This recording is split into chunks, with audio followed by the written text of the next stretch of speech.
That's all I know. It is not my name.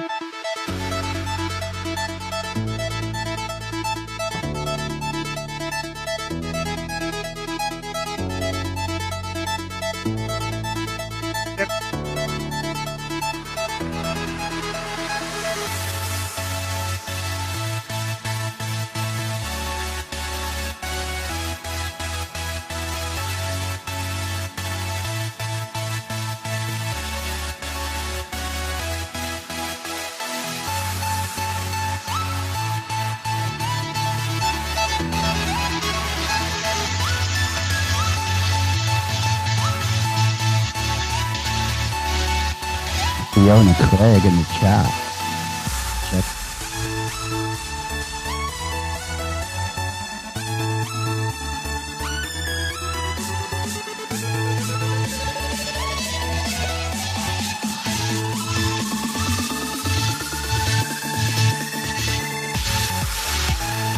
Fiona Craig in the chat.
Oh, Joe, don't look so bored there.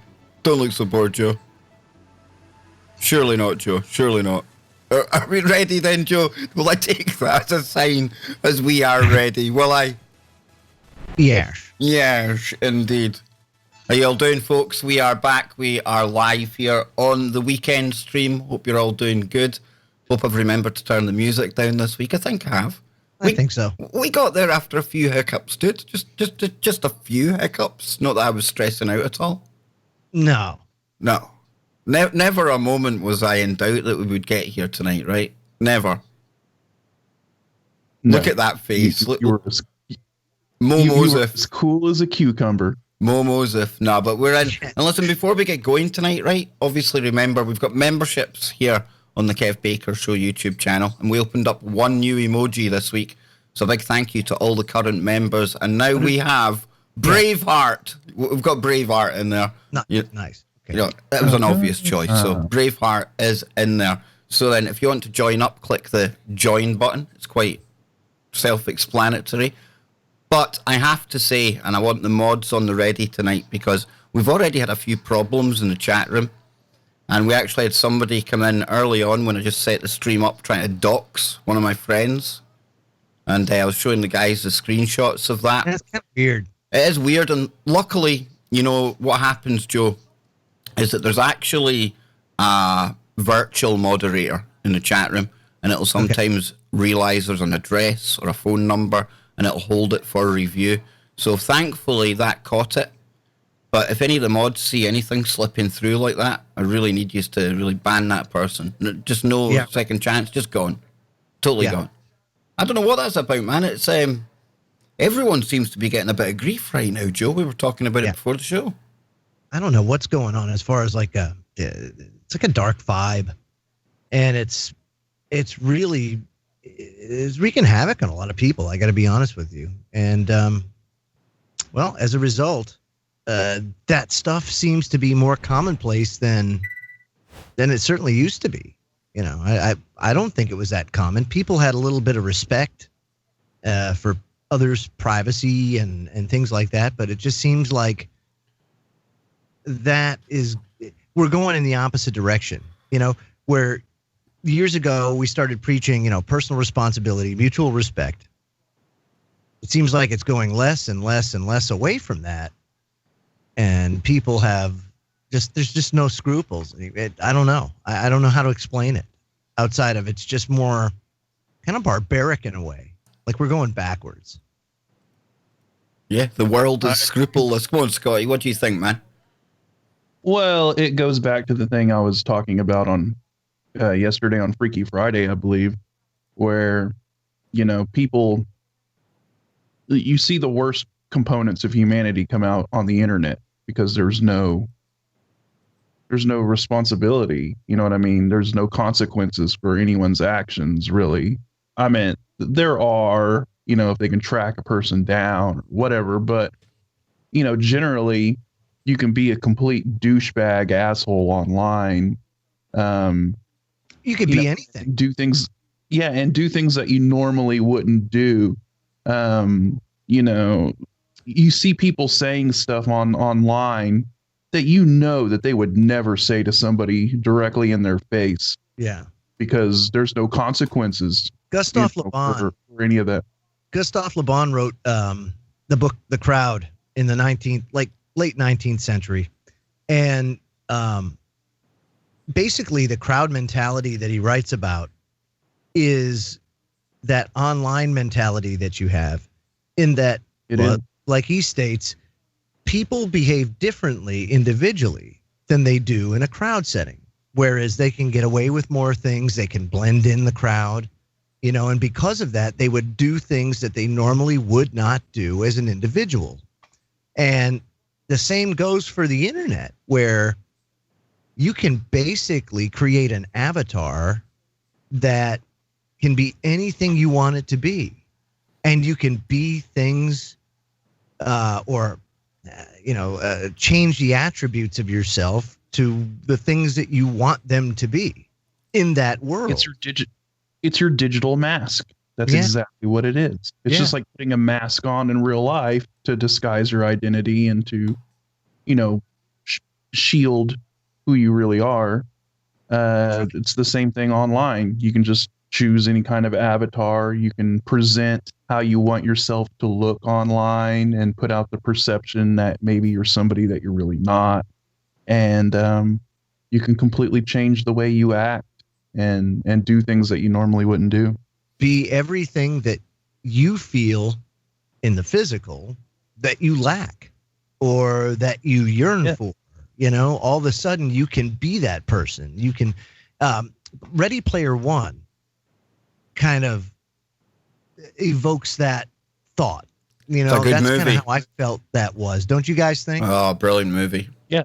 Yeah. I thought that was the whole point of that movie. You know, I mean, it was kind of a predictive programming revelation of the method sort of film, you know, and the way the character described the Oasis, which is the VR world in that movie. You know, he's like, you can be anything you want here, and you're not tied down by age or species or sex or anything like that. You can be whoever you want in the Oasis. It's like, wow, you know. You know, I think some people out there might be having a problem, but I don't know, it must be YouTube tonight, because I've not changed any settings internally. I know I've pimped out the graphics, but I never changed any of the Streamlabs actual, like, bit rate or anything like that. So I think you just got to refresh it. I just think it's certain people, because there's a lot of people in there saying that it's working just fine. So it's probably something on YouTube's end or maybe on their end. Pesky YouTube. You know, I'll tell you what. You know, it kind of reminds me of that, you know, the Doors song, The End. This is the end. Do, do, do. Yeah. There's a part in there where Jim Morrison goes, you pick a mask from the ancient gallery and walk on down the hall.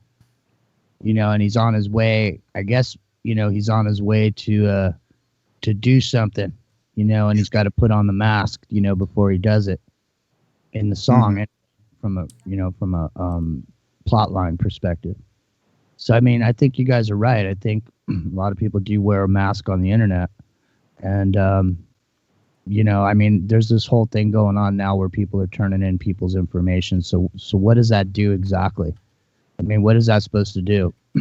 If someone gives somebody the information about where people work and all this, I mean, is that so other people can anonymously go and hassle them? Is that the So that's pretty much the whole point of it. That's pretty much the whole point of doxing, is to put people's personal information out there. That way other people will end up harassing them, is pretty much the whole point. And of course, we've seen, Jimmy, we've seen recently, you know, two quite big personalities in the conspirasphere. We had Jordan Sather and Corey Good. They were actually caught running secret Facebook groups and instructing their army or their cult-like following to go out and dox people on their behalf. You know, doxing by proxy, and all done in secret by these so-called personalities in the secret space program. I mean, this is, you'd think we all should be pulling together, right? But when you really analyze it, it couldn't be more different than that, could it? So much infighting, backstabbing, it's crazy. And that's just from the people around us, not like people against us. Why though? Because it was a brilliant maneuver on their part, and the thing is everybody saw it coming, but nobody really did anything about it. And there's not much anybody could do about it, because when you look back on it, it's like, damn, we all knew what was going on, but, and it really was, it surrounds money. It surrounds being able to do things like this without having to spend all that time trying to get sponsors. I mean, it is a pain in the royal ass if you want to do this for a living. That's why very few people do it for a living, because there's really no money in any of this unless, let's say it's a very, very small percentage. So when Google Ads comes along and come on, Joe, now speak nicely. Speak nicely, Joe. Speak nicely. Come on, it is. This is nice. A lot of people, it revolutionized the way that you did this and provided an opportunity for so many content creators to go about creating more content and having to spend a lot less time selling it to people, you know? And it became almost like easy money, almost akin to what Wall Street was doing prior to 2007. It was easy money out there. And then whoosh, the rug gets pulled out from underneath everybody with this push of hate speech and newspeak that then gave them the ability to start restricting the flow. And when they did it, it ruined a lot of people, a lot of good people that were doing a lot of good work, just ended up getting their asses kicked by that. And so now it's like Hunger Games, because that flow is now restricted and people are fighting harder and harder for whatever scraps there are out there. Because in all honesty, when you talk about independent media and you look at the demographic of people that listen to independent media, they're not well off. They're struggling like everybody else, you know, and there's not a lot of resources there to go around.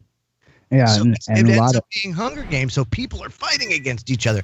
That's why in the end, it can't really be about money. That can't be your driver, because if it's your driver, that's what ends up happening. And for most, that was the driver. You know, it's really, if you look at this little group right here, the reason why we have longevity is because it's not about the money. Just as well, It can't be, because, you know, you learn and you see what happens as time goes on. You know, it can't. People listen. People whose lives are going good, they're about nowhere near listening to any of this alternative media at all. Right. People whose lives are going good don't go to psychics. You know, people whose lives are going good. You know what I mean? Because you're too busy living a good life to be worrying about any of this. I mean, wouldn't you rather just be, you know, rolling through life, drinking a glass of champagne, flying down the freeway in your Ferrari, you know, every day it's just another 24 hours you got to live as wild, crazy as you want. Exactly. But see, we're in a situation where we're just working people, and everybody has to struggle to make it from, you know, the 1st to the 15th and the 15th to the end of the month. So the only thing that's worse than our lives is the kind of shit that people talk about on half of these shows. I just got a message from Popeye. He says, what money? He says he's still waiting for his first check. Is he coming tomorrow? Is he coming tomorrow? Yes. Are we pimping it out for 5 tomorrow? I would imagine. Perfect example of somebody who got out. He was out there in front when this all first started happening. And he put so many hours into stuff, man. Federal Jack, all those shows he did, all those. I mean, he didn't ask for no money. He wasn't on there going, "Hey, I got to GoFundMe or whatever." Right. You know, he did it because he did it from his heart. Well, and when you do that though, you basically make a buffer, if you will, an isolation zone where they can't get to you that way. And that's a good thing, you know? So you really have to make it so and by the way, he said, yes, Radchick and Popeye will be on tomorrow night. So there you go. It's going to be the toxic live stream tomorrow. Excellent. Very, very toxic. Make sure you bring your iodine pills and your rad suits. It's okay, Joe. It's okay. Jackets. We've had our nuclear biological training, Joe. We can just get our gas masks on. We're cool, dude. Yeah, no doubt. We're good for the apocalypse, man. And wear your plastic jackets if you're sitting in the front row. So if money's secondary, you know, if that's not saying it doesn't have to be there. It can be there. It's not a big deal, but it just cannot be so important as to trump everything else, because once that happens, they got you. I got something here that's so important it trumps everything else. And you know what that is? The chat room is brimming and bubbling. It's awesome. And tonight, bubbling. Tonight, I definitely want to set half an hour aside, boys, before we go at the end, so we can take chat comments. We can get their crazy stuff in here as well. I just wanted to say there's a lot of really, really nice looking ladies in the chat. Well, almost every lady before you get into your Cougar Club mode, right? Look at me. Looks like the pimp with a hat on already. Mad pimp. Oh James the pimp. That's what we're calling you tonight, dude, right? But I've sorted, you know, after you guys talking about getting money in alternative media, I'm going to be shameless. Because if you want to support the stream, there's various options. And the super chat is now actually reading your chat out. I sussed it out today. I was playing around with that. So hopefully now, when you do a super chat via YouTube, your personal message will get read out. Hopefully all of them that's awesome. Family friendly, Joe, shall we say? No, what? Family friendly? Are you serious? I think if they're not family friendly, though, YouTube can take it away. Oh, yeah. We don't want to do that then. Yeah, exactly. Yeah. We've probably baited the trolls into it now, dude. Oh, my God. And Glow in the chat room. Glow, please check out that YouTube channel. I've given Glow a wrench, and Glow does some brilliant work. Lost a channel recently, but glad to see back at it. So definitely. Hey, Elle's in there. And she said YouTube in particular gives anonymous assholes carte blanche. Well, Elle, I really need you to message me at some point, because I need to tell you something that was going on. So with that said, boys, where do we start tonight? What are we going to talk about? Yes. Is it that's what we're talking about then? So do we know? Well, you know, I find it difficult when such honored, revered sources such as the Metro highlight stories of 4-year-olds who are devastated because they went to bed with their goldfish. Because they went to bed with their goldfish. And the poor kid just, absolutely mortified to find out that his goldfish Nemo didn't survive the night of cuddling. You're really hurting for stories, boys, if that's the case. I was thinking that today because I know that that's your favourite website, Joe. I mean, It over is. here in the UK, you lose a lot of kind of digital cred if you go using the Metro as a source, but it's okay if you're in the US. It's probably up there with the National Enquirer, stuff like that. But so let me get into a better story then. And this is hold on, because there's thing going on here on the West Coast, you know, from California all the way up to like Washington, where people are sleeping with fish. Really? No, they're not sleeping with fish, but what they're doing is they're doing this thing where they call anything a service animal, because they can get away with the technicality that, like, they've got some emotional thing or whatever, and they need their service animal to be there for them. You know, it doesn't have to do anything. It doesn't have to know anything. All it has to do is just be there so you can pet it. So I've seen that. And they're actually trying to kind of crack down on that because it's like, because it's like, come on, guys. You know, you got people trying to bring like a miniature pony on like a plane, like just ridiculous. This is my anxiety pony. This is my anxiety anaconda. Let me bring it aboard the plane here. Exactly, Scotty. That's what they're doing in California. It's crazy. You can only imagine, you know, the kind of animals people have here. Oh yeah, absolutely. Didn't Mike Tyson have like a tiger at one point? Oh, he had all sorts of stuff. He had like a little zoo in his backyard. Yeah, man. He had 2 tigers. He was just on Rogan. Yeah, he was good. I enjoyed that. That was a good guest. Yeah. I was watching. I managed to catch all of the Rogan Jones thing. Man, oh man, that was an interesting podcast. I couldn't stomach it. I couldn't stomach it. It was too much Jones. I just couldn't do it. And Wasn't it more like old school Jones though? He was like old school Jones. He was getting into all like the hardcore kind of conspiracy stuff, man. Yeah, but it just looks like he's gonna. Looks like he's all blown up. Like it's like he looks like he's roided. It's almost out. sad to see. You know what I mean? Like he's living hard. Yeah. He's hard. That's all I'm gonna say. He looks roided out though. I mean, I could see that dude in a cop's uniform pulling somebody over and just beating the shit out of him. You know what I mean? But he looks like his head is about to explode. It's more than that. All I can say is that, like I said, he's lived a hard life, and it's just showing. So it's kind of hard to watch. The information's the information. Well, what about Jerome Corsi then? Because he's suing him. Oh, he's suing him now. What? You want to talk about some drama, right? I mean, look at Jimmy. He's loving it. He's like, thank you, Kev. Thank you. Bringing it up. Thank you.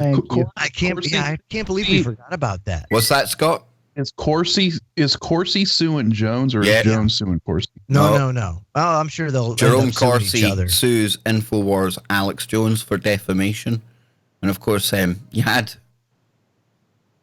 Corsi telling the story that he basically got hush money as a kind of payment when he left InfoWars, but Jones says that was them settling up his salary like they sometimes do. And basically, Mad Jones and Roger Stone were absolutely going after Jerome Corsi for a good couple of shows, you know, when they thought he was gonna turn on Trump and things. So this is just the latest kind of episode in this debacle, dude. You've had Jones saying that he goes about Washington pissed out his face. He's always drunk. He's a mad alcoholic. Yeah, hey, he is, man. That's why I said he's living a hard life. But they all do, you know what I mean? This is that environment. I mean, let me at him, man. Come on, Jimmy. What's happening with Corsi, dude? I know you love him. Is this the glove? Are gloves coming off? When Alex was nobody on his way up, just on the internet, he had no legitimate guests. Okay, they were all the kind of guests that you see parading around doing the same shit, but he started getting guests from different. So in other words, Corsi was a nobody until Jones resurrected him as a legitimate player from some function of the Reagan administration. And then he just used to bring him on here and there and here and there and here and there. And, you know, what happened with Corsi is no surprise, because he's a rat and a fink. And, Kev, when there was this whole thing going on with this whole Russian plane crash, and everybody was saying, they took out these players and all this. I mean, Kev just did a 2-second search on the internet, and there was the president of this company. That was the day, Jimmy. That was the day that I knew. Remember, I used to make fun of QAnon. Oh, yeah. But it was just tongue-in-cheek stuff, just winding people up. But after that, I seen that whole thing where, QAnon said, check the flight manifest and you're on to something and all this stuff. And Corsi's talking about this dude. And I'm thinking, I don't know. Searched his name on Facebook, and here he was, posting from the Moscow equivalent of Starbucks, alive and well. And that was what sent me. Imagine that. But he was, Corsi, of course, was behind all that Q shit with big time everybody else. Yes. I don't think, and this is just me personally, my speculation, but from what I've seen, speaking to Uni, watching his stuff, watching the other people debunk it, right? I honestly think, I can't make my mind up whether Pamphlet Anon, a.k.a. Q, from the Patriot Soapbox, was using Corsi as a useful idiot because of what he knew about the inside workings of the White House. Or, like you say, he was totally in on it from the start, Joe. It's one of the two. Absolutely one of the two. Yeah, I think it was more along the lines he was in on it, Yeah, and if not, he became part of it. Like, maybe they initially were going to use him, and then they decided to just bring him into the fold, and he just became a willing participant,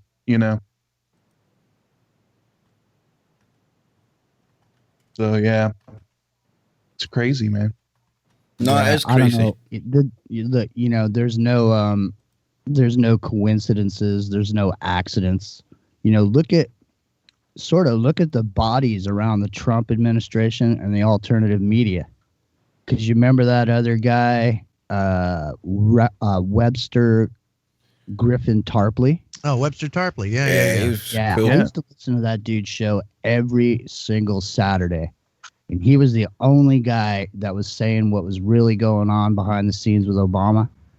And eventually Alex jumped onto it. But before he did, he was sitting there going down. He said, Hillary's the chosen one. Hillary's blah, blah, blah. But then Griffin Tarpley was over there saying, no, Obama this, Obama that. And then when Obama got in, then he adopted the whole Tarpley angle and then made that thing the Obama deception. Well, what about Wade Madsen as well? Remember, he used to go on Jones all the time. Last time he was on Alex Jones, Jones absolutely ripped him apart, accused him of being a Soros shill, and Tarpley, they used to be regulars, and then all of a sudden he went postal. What was that? What was that Canadian guy? He did all the esoteric stuff. He has his names just like somebody else. His name's like a self-help guy almost exactly, but it's spelled different. I can't remember. Anyways, the point is there's been all these players along the way with Jones, and until he got what he wanted out of some of them and got rid of them. Webster Griffin Tarpley actually went after Trump during the Trump election and made some accusations about his wife or some. I don't know the exact story. Tarpley's a socialist. Tarpley's a socialist, so yeah. Trump sued him. Yeah, I'm not surprised. I'm not surprised at all. So you see, look at these players. Roger Stone in the news, going again in court. Who, by the way, Jimmy, has been a friend of Trump's for 40 plus years. So think about this now, real quick. Been a friend of Trump's for 40 plus years. Trump is basically in it for himself, always has been. But more importantly, then Stone goes to InfoWars, co-ops InfoWars, and, kind of goes about, now Trump's got a mouthpiece that bypasses everything else. And why do you think that somebody that for over 20 years ripped the false left-right paradigm and ripped party politics and everything else. Let me tell you something. Goes full on Trump. Stone has been a political operator forever. He was a political operator for Nixon to the point where he's got Nixon's face tattooed on his back. I mean, who the hell does that, dude? That's not right, dude. Stone. They said that Roger Stone Is that like a tramp stamp? Stone is he's the one that invented modern like mudslinging politics, as far as like the negative ads and stuff like that. I gotta say, all the mastermind of Stone. And it's interesting, Scotty, because you know this, because me and you did, I think we did like 12 hours of shows on 68, 69. And we've got really heavy into the Nixon. We were talking about the parallels and how it was extremely interesting how a lot of the stuff we're seeing today mirrors a lot of the stuff we saw back then. And it just happens to be that Stone was around back then doing the same things that he's doing now. It's weird. It's bizarre. Yeah, but I mean, we've been doing this. We haven't been doing this half as long as Jonesy, right? You would think he would have known the minute like Roger Stone and any political party and player start to get close to him. You would think his spidey senses were going clean off, right? How much money did he make on all that? He must have been paid a fortune because he sold his soul. That's what it is. He sold his soul by going left or right. Exactly. Well, looky here, man. I'm telling you, during the Nixon administration, Nixon came in and he was well liked by all the Republicans, and everything was good. And then all of a sudden, it turned around on him. And one of the things that happened with the whole scandal that was going on is that his press secretary actually came out back then. You can look this up, man. It's going to blow you away. They were the Nixon administration used fake news as a reason to deflect all the criticism that was coming from the Watergate affair. And it's pretty interesting that, I mean, I'm telling you, there's a lot of parallels between that script that ran back then. Nothing new under the sun, huh? No, and you got a player that was actually involved with the whole thing, Stone, involved in this thing, right? So Stone's not going to rat anybody out. I mean, I'm pretty sure Stone would probably Stone would go to prison before he would say anything, and they know that about him. That was ridiculous the way they arrested him, man. It was like something. I keep on saying it was like something out of 24. It really was. Well, it's pretty ridiculous. That was totally over the top. It was completely overblown to create a chilling effect, right? To basically you use him as an example, and it's wild. The drama going on in that whole situation is it's crazy. That's why I think Vietnam began with a V and Venezuela begins with a V, and they went to Vietnam for oil and they're going to Venezuela for oil, and Trump is going to be the war president. He's going to go lay a smackdown. I can tell you that I feel like, and this is just my gut, total speculation on my part, but that this 2020 election, if it goes down, it's going to be a tough one. And then after that, who knows? I mean, I just see people have no scruples anymore. And I just don't see things going in a very good direction. The moral compass is gone. Do you see a split Democratic convention coming down the pike? Who's going to be the nominee? Is it going to be Bernie? Is it going to be whoever else it is? And there's just like, you remember what happened in the I think they avoided that last time. They avoided it by basically just kicking Bernie to the curb and saying, hey, it's Hillary. Had that not happened and somebody like really just kind of put their foot down and said, this is the way it's going to be, it was going to be bloody, dude, because you had camps of people that were really into this. I mean, I don't know. Someone smacked him. Someone smacked that dude in the face. They grabbed him behind the stage and they smacked him in the face. Yeah, they bought him off. He bought like a third house and shit. They bought him off. Here's what's going to happen, right? They'll have him out there and they'll run him out there and it'll look all split up.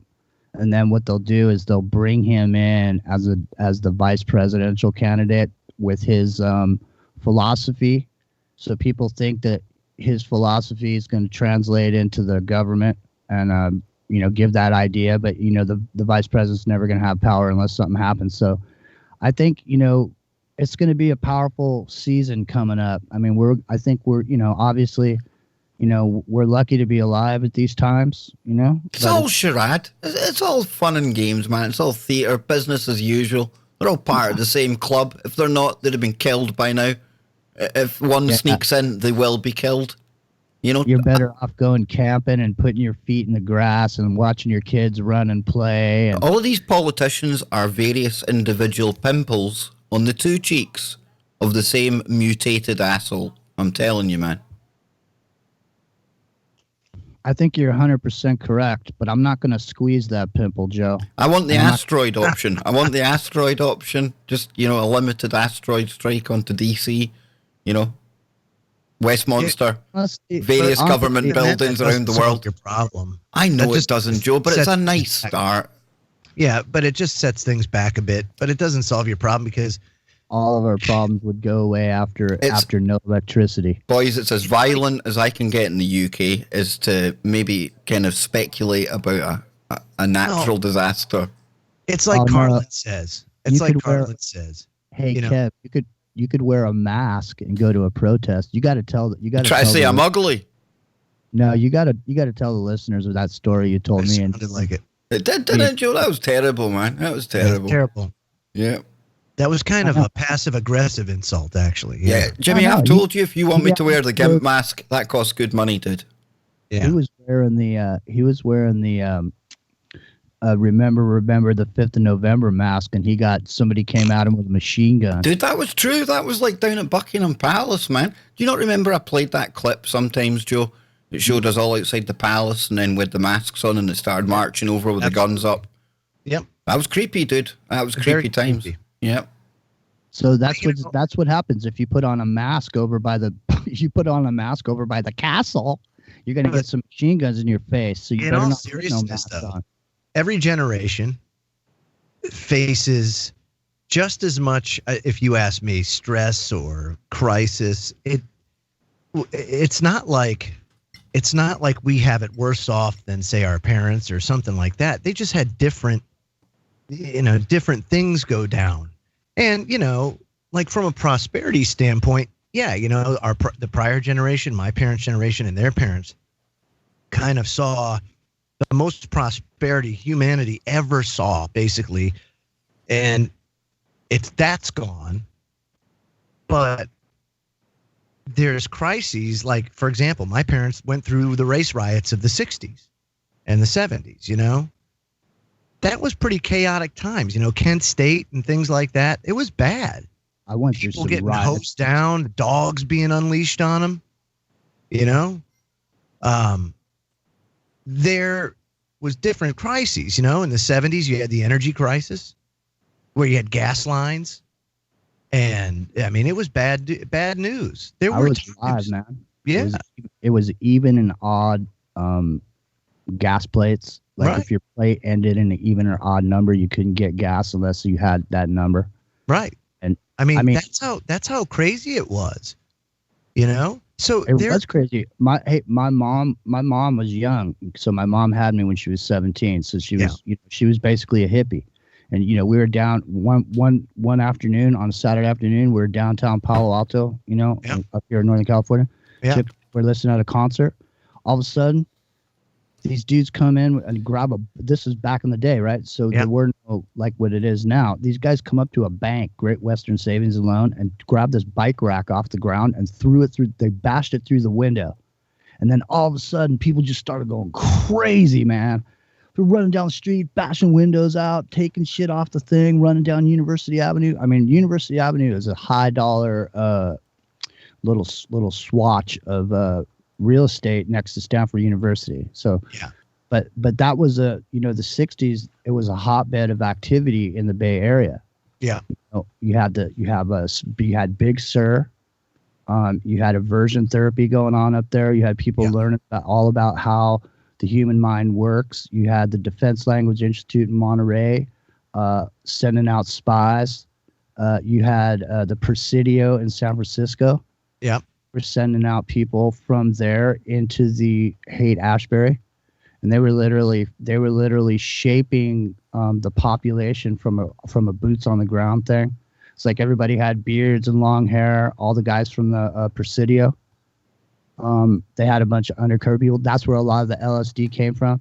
And so here you got, right, you have Monterey, San Francisco, and now you also have Stanford University, which is Stanford Research Institute, SRI, and Tavistock. And then what they did is this was a big social engineering experiment that Laurel Canyon ties into it too, but all of it was going on, and most of it was coming out of the Bay Area. Wow. Yeah, pretty intense. And most people think that the hippie movement was Jimmy, organic. that Bay Area, but would I be right in saying that there's like, to this day, witches, covens and shit up there, dude? Oh, there's no doubt. There, a lot of people don't know it, but Oakland is a big place where a lot of magic goes down. There's a lot of places over in Oakland Hills. You remember that thing that happened a while back, the ship building or whatever burned down? It was like a party house or something. Yeah, man. Yeah. At that area right there, those warehouses, there's all kinds of activity. People just rent these cheap warehouses. I think you get them like 3 cents a square foot. They say they say that California's crazy, but most of the people I've come across that I've spoken to from there, you excluded, Jimmy, most people are normal.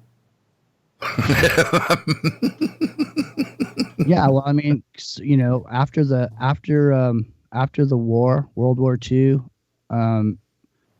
California was a middle class haven. People moved here, and middle class people could afford to have homes. There was a strong black middle class, quite a few places. Mother and father and children. And slowly that got changed out. It's not really a good place for middle class people now because clearly, I went down earlier today to get some dog food, and there's a giant homeless camp that's formed next to this mall. And the juxtaposition of the two things, where you have this whole like giant retail facility where everybody's sitting there throwing their money down on a bunch of stuff they really don't need, and you got this whole literally, it is. I wanted to take pictures of it, but on some level, I felt kind of bad about doing it. Yeah, I remember one time we went out again with the anonymous masks on, and we were giving sandwiches to homeless people.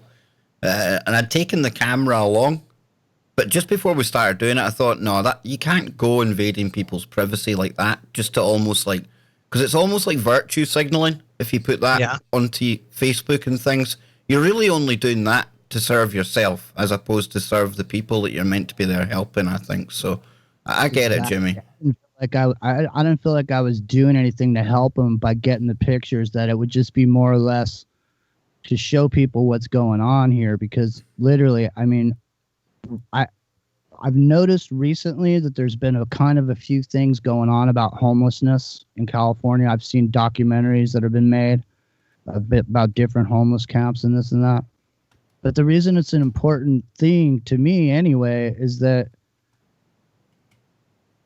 however the homeless are being treated now is the way the future homeless people are going to get treated when they're knocked out of the box, when they can't afford the rent anymore. Because that's a lot of these people. It's not that they're bums or they're stupid or they're crazy and all this. It's not that. It's that they have to make a conscious decision, just like a lot of people are, whether or not they're going to buy their medications or pay the heat bill. Okay, Jimmy, I need to jump in because big, huge thank you to Julie out there. Obviously a supporter of the show. Appreciate that absolutely very, very dearly indeed. And I will take that as our cue to shift gears because, I didn't honestly think we would ever sit here talking about like the kind of stuff we have been. But we have to talk about this stuff, especially the kind of keep on it people, the no difference between the left, right. Always hammer that point home, especially when more and more of the alternative media are going one way or the other. But I always said we would get into the kind of weirder, even sometimes the more offensive stuff. We haven't gone offensive yet, guys, but Joe is definitely digging up weird. Scott's just put something. Yeah, Scott's put something in there, but Joe, you know that I like unicorns, right? I know you do. That's why I pulled up this story about unicorns. I thought it was kind of interesting. And Mysterious Universe is always a good place to go when you need something a little bit on the fringe, right? And can I just recommend people to the fact that they've got their own podcast on there? It's great. Yeah, it's absolutely fantastic. And if we can end up half as strange and woo-filled as that, I'll be happy, guys. Yeah, me too. It says among the more bizarre of sightings reported of strange creatures and entities are those that seem to describe something from straight out of a fairy tale.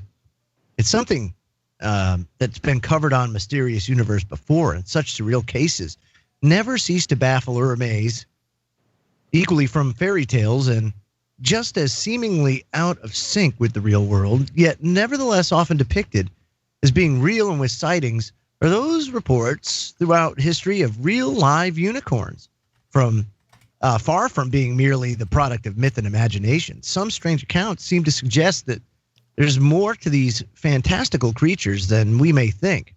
And as bizarre as it may seem, there's some old accounts and odd accounts, both historical and more recent, that point to unicorns as perhaps existing in some form or other. Maybe lizards.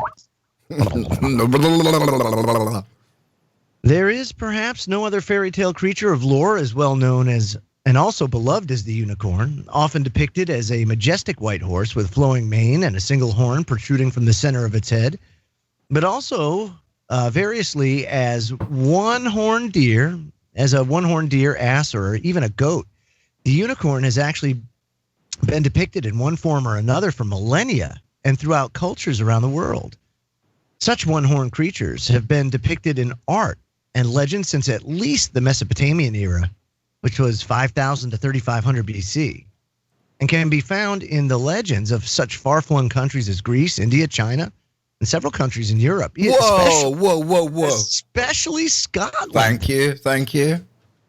That's right. Where it is to this day designated as their national animal. Didn't know that.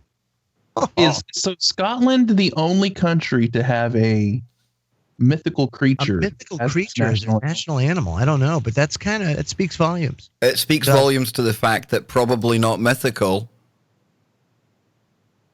Is that what you're saying?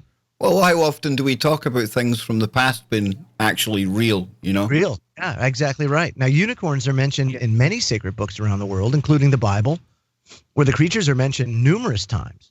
Unicorns in various cultures are typically said to have magical powers to some extent, and they were thus highly prized for their qualities. Other traditions regard them as signs of good luck, or conversely, harbingers of tragedy. Considering that they're such a part of myth and legend, unicorns are considered by many merely to be merely just that, and that they cannot possibly exist for real outside of the confines of folklore. Indeed, the very word unicorn has become virtually synonymous with something which we want to exist, but is either a myth or so rare to the point of being nearly non-existent. Yet there have been numerous reports throughout history that suggest that they're real. So here's a couple of them. 15th century in Europe, there were often said to be unicorn horns brought forward, which were considered to be valued well beyond their weight in gold. And powdered unicorn horn was a popular, sought-after item all the way up to the 18th century. The horn was said to have all sorts of beneficial effects and could supposedly heal or cure all manner of injuries or ailments, as well as serve as an antidote for poison. Pope John III and King James I of England both allegedly paid great sums of money for whole unicorn horns, although it was not known what happened to them. And these may have well just been the horns of the one-horned narwhal, the narwhals. Similarly, unicorn milk, tears, and blood were also thought to be very real and to have remarkable healing properties. Best to have your unicorn tears on a nice plate of warm porridge, Joe. apparently, and even a potent aphrodisiac, which fetched exorbitant prices. It was like ancient, ancient blue pill.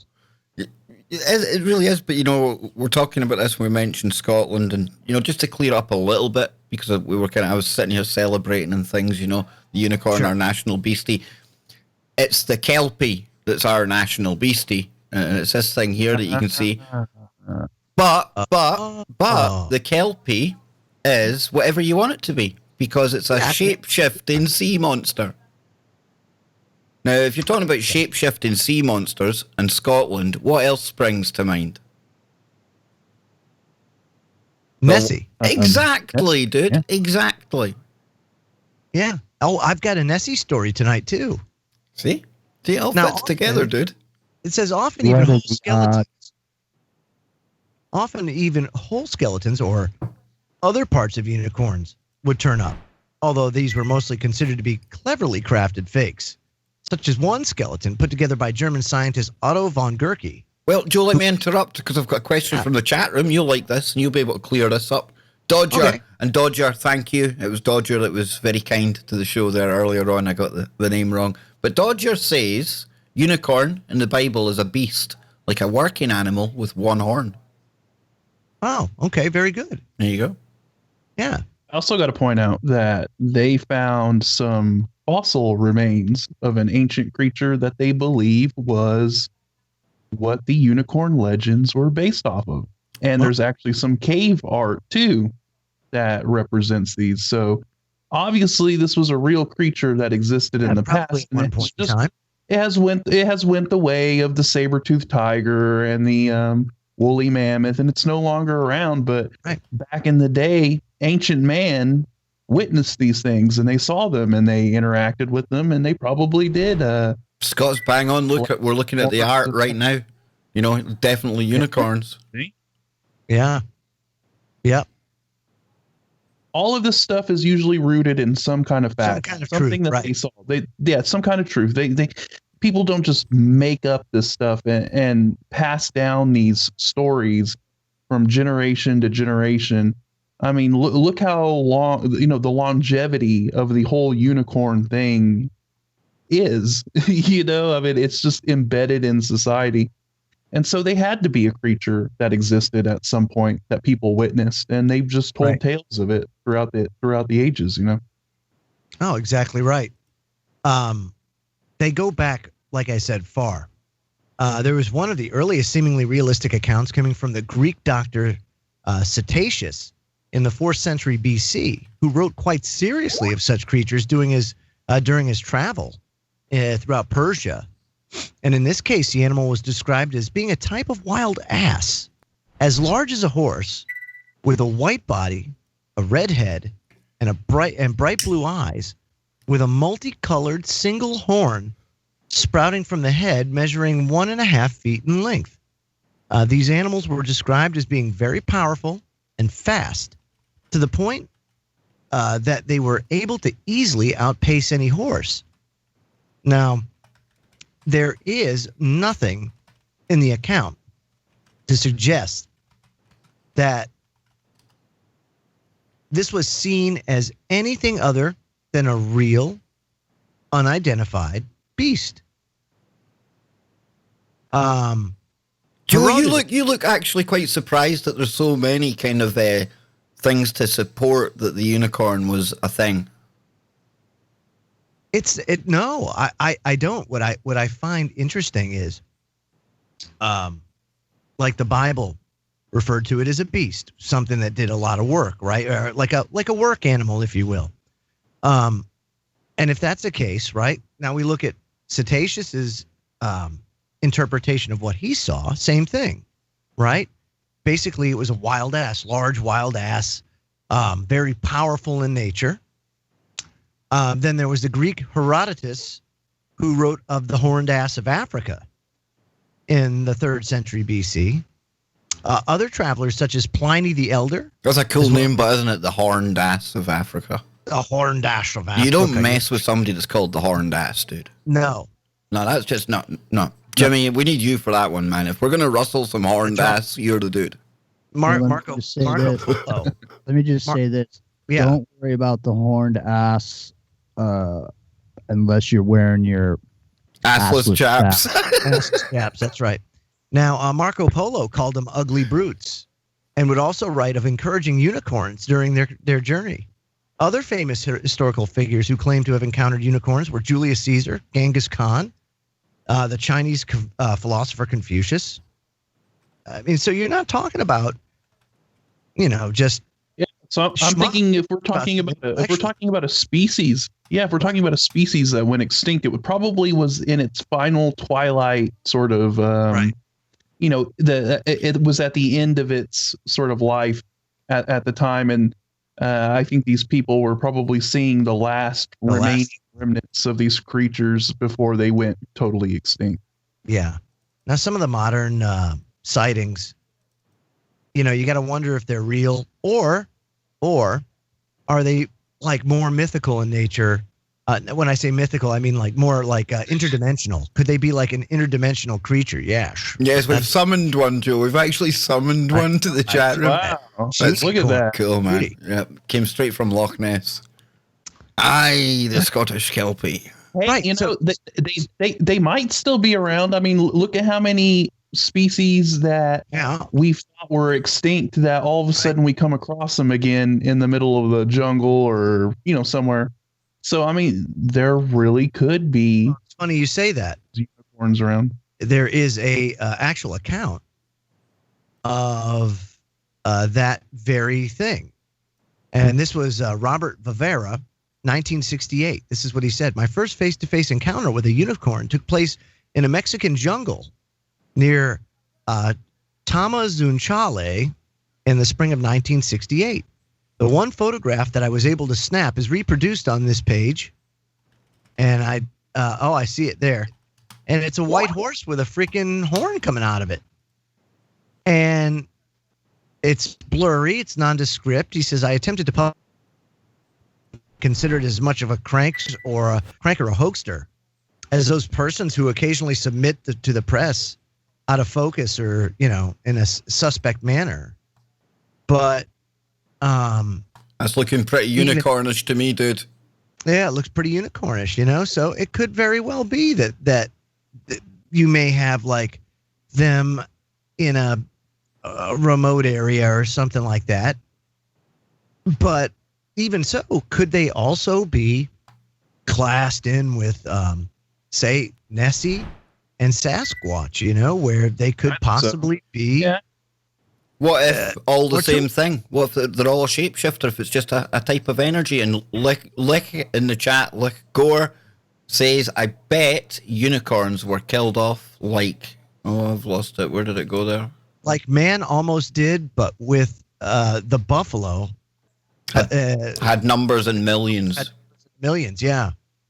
Yeah, could be. Could be that was the case. Yep. If what they say is true about like the horn having healing properties and things like that, look at what we did with the elephant and the rhinoceros. It's disgusting what we do with elephants, man. What we do with elephants is it's just unexplainable. It really is. It's disgusting, man.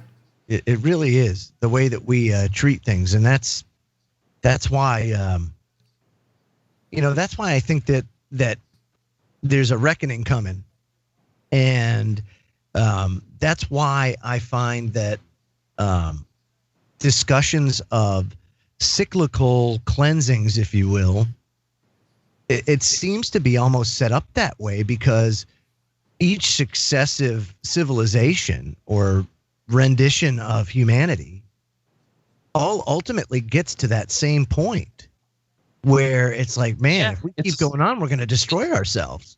Yeah, it's a cycle. It's just like the seasons of the year. Everything has to die off, and then everything has to be reborn again. So when we come back again, maybe when we come back next time, for some reason, elephants won't make it, right? And there'll be stories about these mythical big beasties in Africa and over in India, with a big trunk. And people will be like, I wonder if that ever existed. That looks stupid, a bit like a horse with a horn on its head. It's just stupid, like mythical. I know you guys are gonna think I'm bullshitting you. And I mean, I know it must sound like I am, but I'm really not. When I was 18 years old, I got a job at this place called Marine World Africa, USA.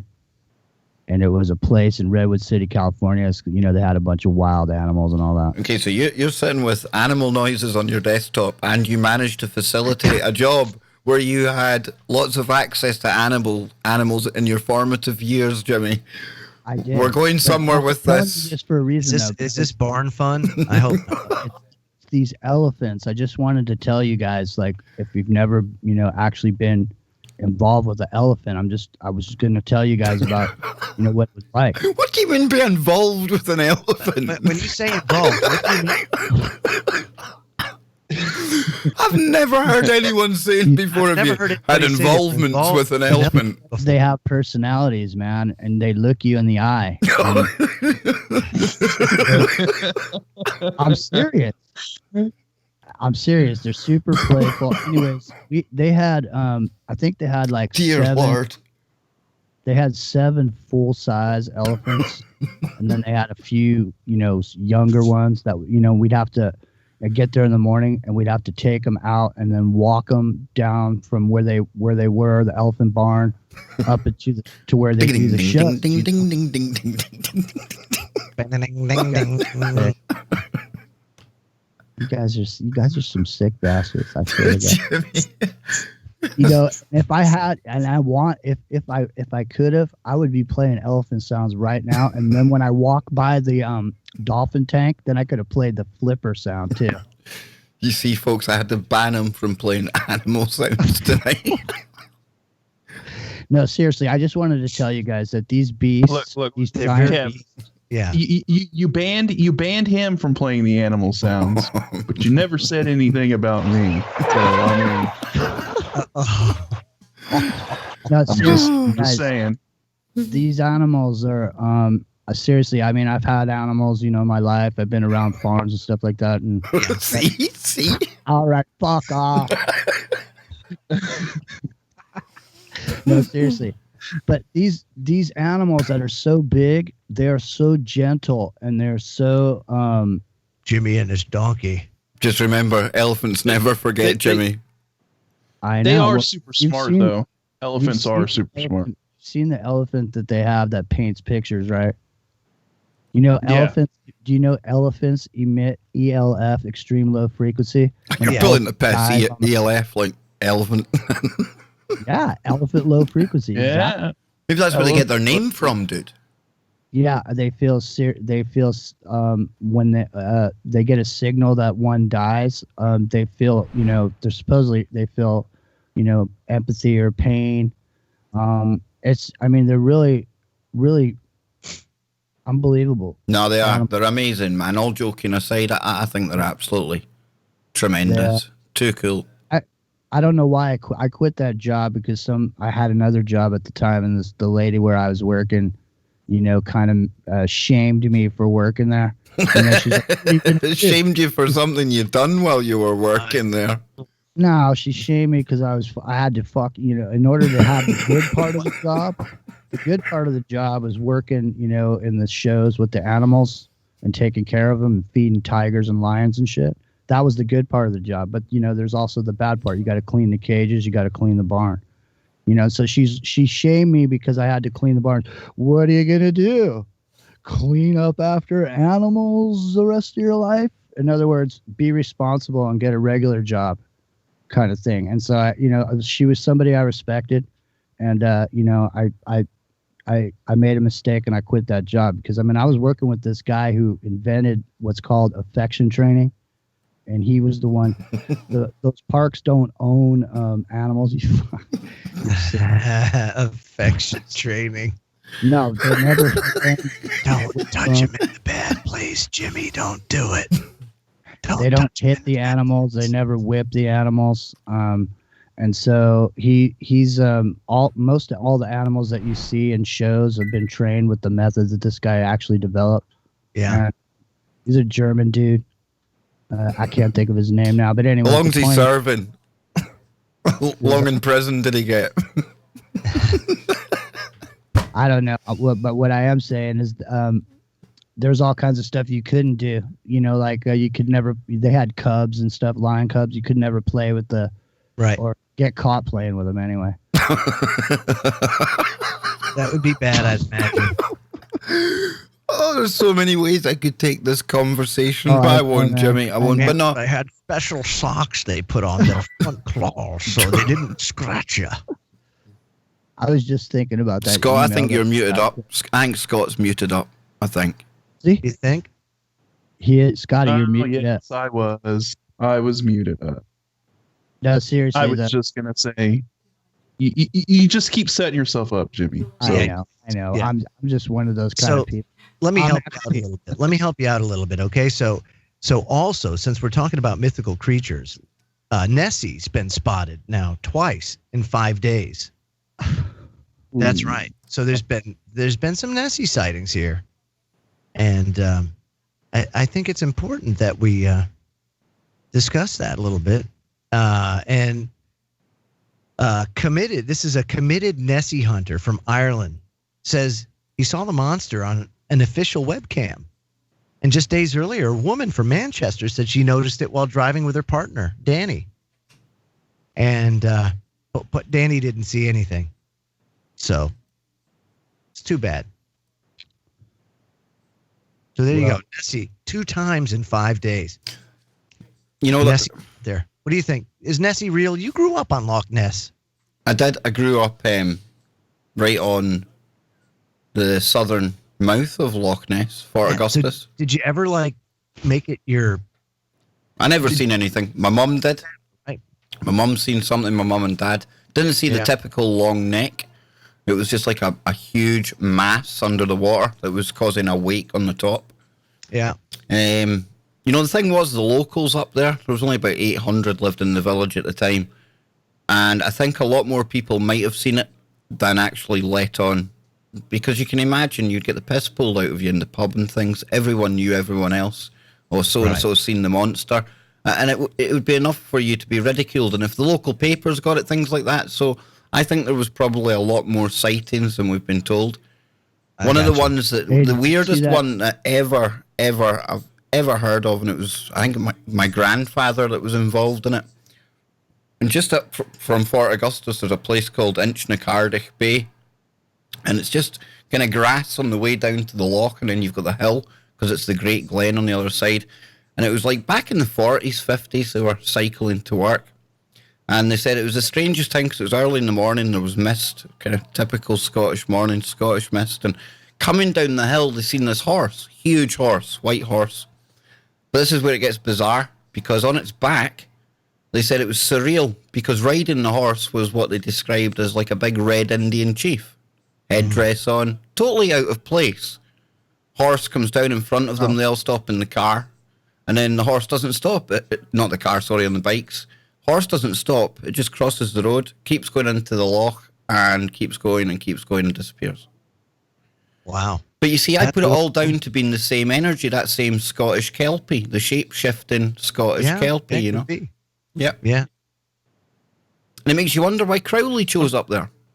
You know, out of all the places around the world, he had money to choose anywhere. He chose Loch Ness. Now, I would say that somebody working magic, he's doing it for a reason, right? Yeah, there's got to be some sort of energy there that he's tapping into, you know? Hey, I thought I saw a chat throw down on a $5 bill earlier, something about a unicorn. Were you going to read that out? I don't know if we got it. We got it. You were too busy interacting with the chat room, so you need to catch up. Stay up, was Jimmy? Yeah. Stay up, was. But my brother's friend, who is Greg, he's watching right now up there near Loch Ness. Yeah. He says down at Fort William. That's like up my way, but it says they are currently messing about with the canal system. Might have something to do with the sightings. Down Fort William side, they've emptied one side of the loch and they're doing drilling work. So there's work going on at the loch. So maybe that's disturbing things. Could be. Who knows, man? Could be. But, you know, I kind of like what you're saying with the kelpie, you know, being, whether it could be, it may be a Sasquatch, kelpie, unicorn. I wonder why it would shapeshift all the same. I don't know. Here you go. It says kelpie or water kelpie is the Scots name given to a shape-shifting water spirit inhabiting the lochs and pools of Scotland. It has usually been described as appearing as a horse, but is able to adopt human form. Some accounts state that the kelpie retains its hooves when appearing as human. Now, how interesting is that when you tie that in with, remember the story about Up My Way, the dance? The handsome guy at the dance, all the women, all the women drooling over this handsome dude. And then at the end of the night, when he goes to leave the hall, the lights come on, and he's got hoofs for feet. So here we've got the kelpie. Now we've got the kelpie tie-in with that. So it says it's leading to its association with the Christian idea of Satan, as alluded to by Robert Burns in his 1786 poem, Address to the Devil. Almost every sizable body of water in Scotland has an associated kelpie story, but the most extensively reported is that of Loch Ness. Parallels to the general Germanic neck or Nixie and the Scandinavian Bakahast have been observed. So this must be other entities around the world. And the origin of the belief in the malevolent water horses has been proposed as originating in human sacrifices, once made to appease gods associated with water, but narratives about the kelpies also served a political purpose in keeping children away from dangerous stretches of water and warning young women to be very wary of handsome strangers. Exactly what happened after the kelpie turned up in Fort Augustus, let me tell you. Dude, that's very interesting. Yeah. So the more you read into this kelpie thing, the more it kind of ties into a lot of this stuff that, like you said, that story of the guy that went up there and all the women were drooling over him and wanting to dance with them, and then he ends up having hooved feet. And then it's interesting how the kelpie, description that you just read there said that it can take the form of a horse or a human, but it still retains its hooved feet. So, I mean, wow. Yeah. And you know what? One thing I wonder though is why would it choose to shapeshift into a Native American Indian chief in Scotland? It never made any sense at all. And that was the thing that my grandfather and the people that were there said. Scott, just made no sense. It was like out of place. And we've got Lichgore in the chat again. A lot of scientists are finding out that sonar might be causing whales to get confused and wash ashore. Thoughts? You always see a lot of these whales and things like that are beaching themselves. And you have to wonder what's going on there. You could have underwater kind of weapons tests, sonar. You could have cosmic rays, magnetic fields. That could throw things off as well. Yeah, I think that's a major. I think it's a combination of a lot of things.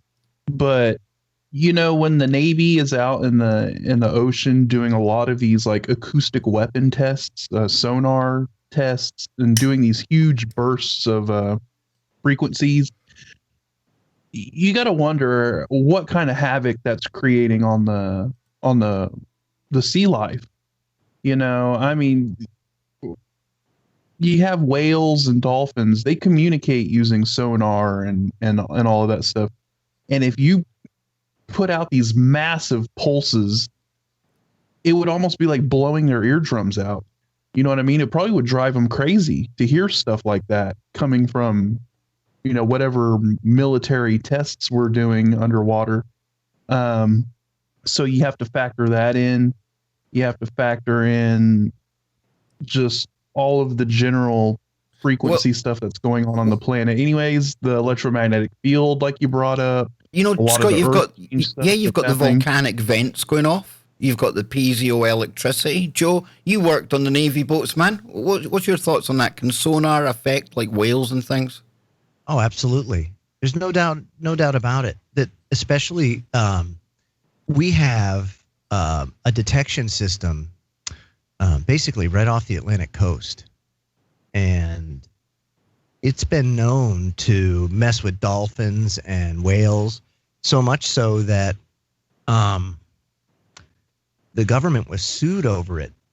I don't know if it was Greenpeace or it was in an organization because of the damage it was doing to the sea life around it. It's a sonar net that basically is set up to detect the boomers that, the Russians, it's Cold War technology, Mm-hmm. So, and they know. They've also weaponized animals. They've taken animals now and trained them to do like mine hunting and things like that. So there's all sorts of crazy stuff associated with sonar technology. It just like anything else. It's like if you're yelling, or we're subject to loud noise. It can damage your ears. It's the same concept. Truly is. And I was reading about some of these tests that they were doing, and they were putting out like really high, putting like a lot of energy into these pulses that they were doing, the Navy, to where they could like hear these underwater pulses like from hundreds and hundreds and hundreds of miles away. Yeah. So if they're putting that high of an energy pulse out, that has got to be completely devastating any sort of whales or anything. You think of the submarines as well, Scott, these kind of totally kind of covert submarines and all the jamming equipment and things they must have going on. Supersonic torpedoes that they've got now. I mean, what kind of effect does that have when that's going through the water? Yeah, I don't know. Don't know. You just don't know. Never seen. I can tell you that some of those, I don't know if they're supersonic under the water. I know that the Russians had one that did 200 knots, but it couldn't turn. That was the thing. When you're going 200 knots under the water, it's kind of hard to turn it with any sort of. So once you basically, it was like a World War II torpedo, where you kind of have to lead the target in order to do it. So it was kind of a little bit different. Right, I've seen somebody talking about David, and I hate this name, Polides, in the chat. And that's the dude that covers all the missing people. And that takes us back to where we were last night with the stairways in the forests and things, dudes. Yeah. So, come on, what's our latest thoughts on that? The people going missing. Hey, before you launch over into that stairway to heaven, let me just say that I find it really interesting how yesterday we were talking about sonograms for babies, and then today all of a sudden we start talking about sonar. I think it's interesting. There's an interesting synergetic. You know what I mean?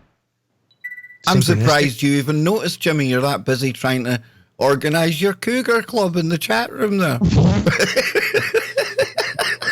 Thanks for joining us, James. That's nice, dude. Nah, somebody's got to pay attention to our chatters. We got 239 people in there. You are the American Johnny Whistles. You give the personal touch, and I mean the personal touch to the chat room.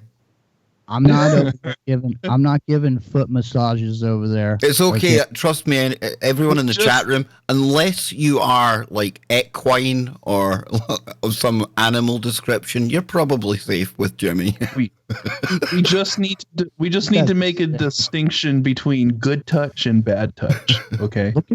Look at Fiona Craig over there. Look at Kristen's in there. Kristen B. There's a lot of ladies in the chat room, and I think that's good because, most of the time you got a bunch of dudes listening to shows. No, that is good. You're right there. You are right there. But Joe's sitting smiling as well. You've spotted his antics, Joe, haven't you? No? Oh, come on. No, Jimmy, no. Come on, Jimmy. I'm coming to you first then, dude. Hey, People I'm going missing. And I'm ready to mingle. I'm like just that. Noticing the women in the room. You should have that. You should have that behind you, dude. Single and ready to mingle. What are you gonna do, man? What are we gonna do? Go on dating sites? Have you tried that, Jimmy? I have tried that. What's it like, dude? I mean, I'm genuinely asking because I've been with Anne for 18 years or something. Dating sites weren't around when I was single, dude. All right. Well, I'll tell you what. I may have told this story once before. I don't remember if it was on the air, so if it's a repeat, I'm sorry. All right, but I'll tell you a quick story. It's funny too. Because of my suspicious nature. And you have a suspicious nature. Right, of course. You know, I mean, we've been doing research long enough. So anyways, it was like, you know, it was when I was sick, you know, after I got sick and I was recovering, you know, and I had nothing going on in my life and I was kind of hanging around. I didn't have anything. I didn't have any, companionship or whatever. So I joined one of those sites, you know, match.com, I think it was. And so not Tudder, not Tudder then. No, not Tudder.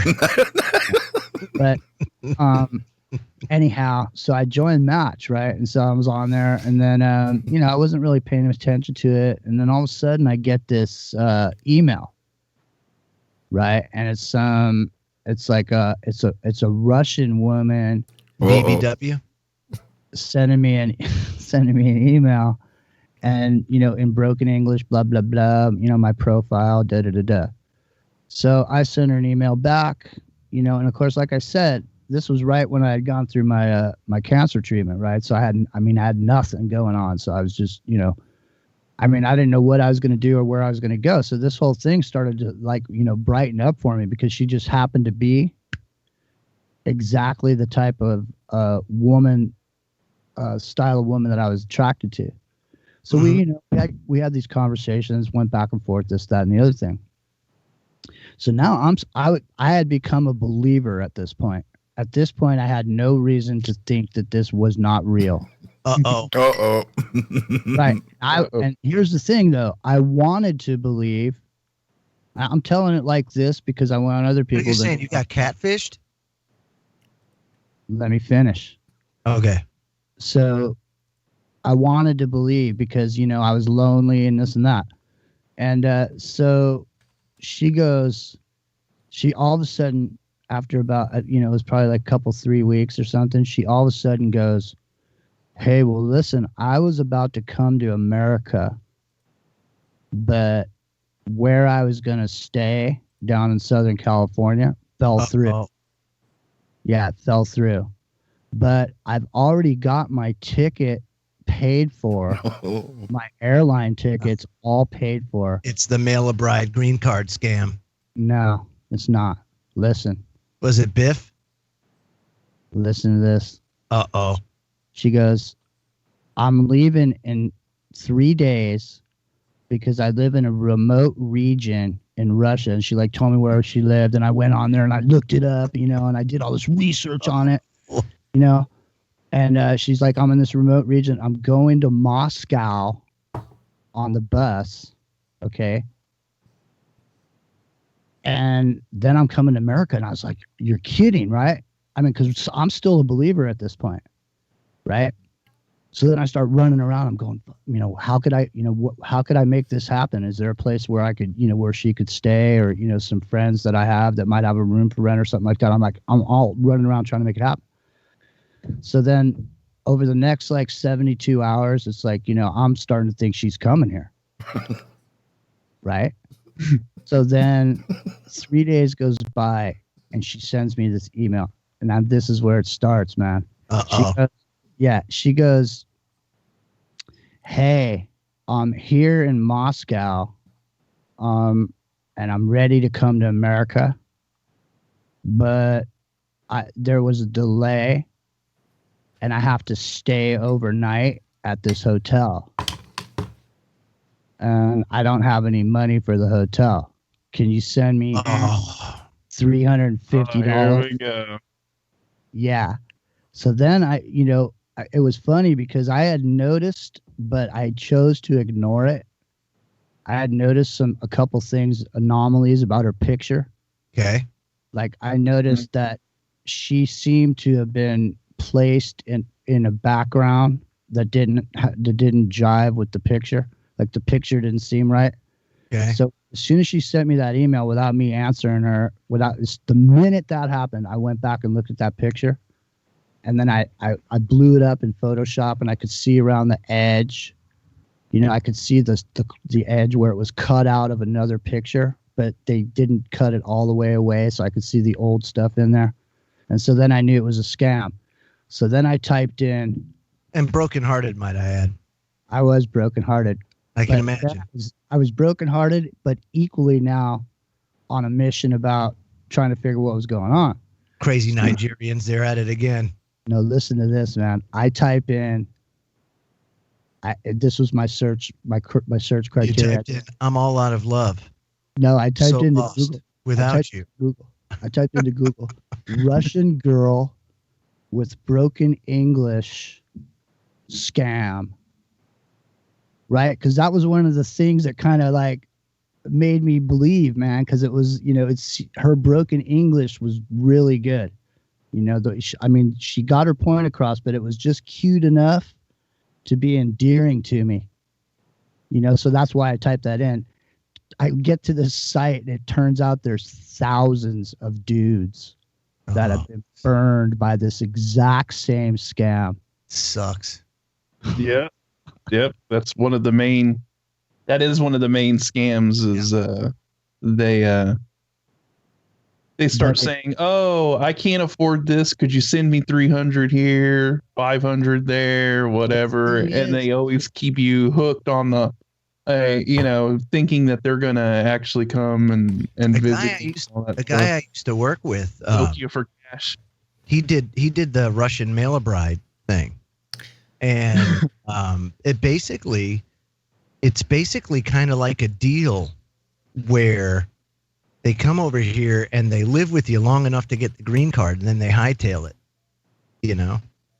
and that's kind of what happened to him. The thing is, whether you're male or female and you're lonely and you want to, get in a relationship, or you're just looking for some companionship, just somebody you can have at least an intellectual discussion or conversation with.